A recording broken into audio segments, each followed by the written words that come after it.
hopefully, fingers crossed, we'll get a domestic league.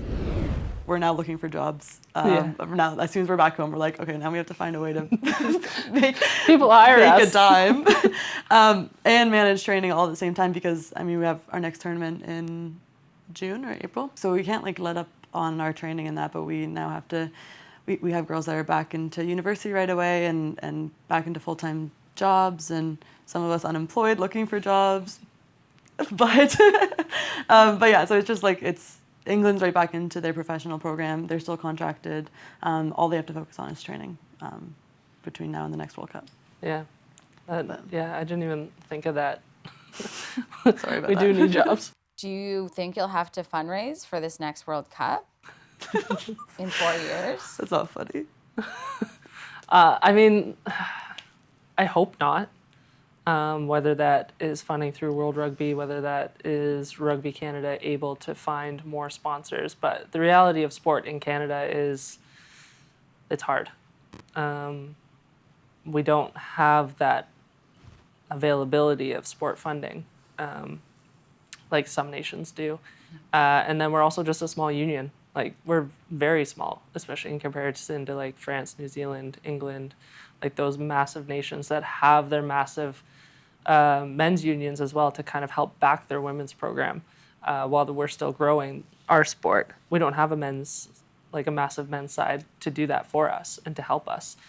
So we're working in unison to build rugby in Canada on both sides of it. And the reality is we're never going to have that massive union like other countries do. Like, it's just not really feasible, I don't think. But if we can keep pushing and keep performing and keep demanding more, we're going to continue to get more. But it's kind of catch-22. We have to keep performing and playing well, but we need more time and more resources to do that. So, like, the two influence each other massively. And I think we've already touched on it. We do an incredible job as players going out and putting ourselves in the best position as playing as much rugby as we can. But when we go to another country, that means we're in a different country, and that costs money to get us to wherever our camps are going to be. And we're spread out across the world, and like everything, there's positives and negatives to everything we do. So hopefully, fingers crossed, we'll get a domestic league. What that looks like, I'm not sure. But if we can get a league in Canada and have everyone close and playing with and against each other week in, week out, I think that's going to put us in the best position to be successful and continue to be successful. I mean, I think Kev has been planting seeds since he's kind of stepped into the head coaching role.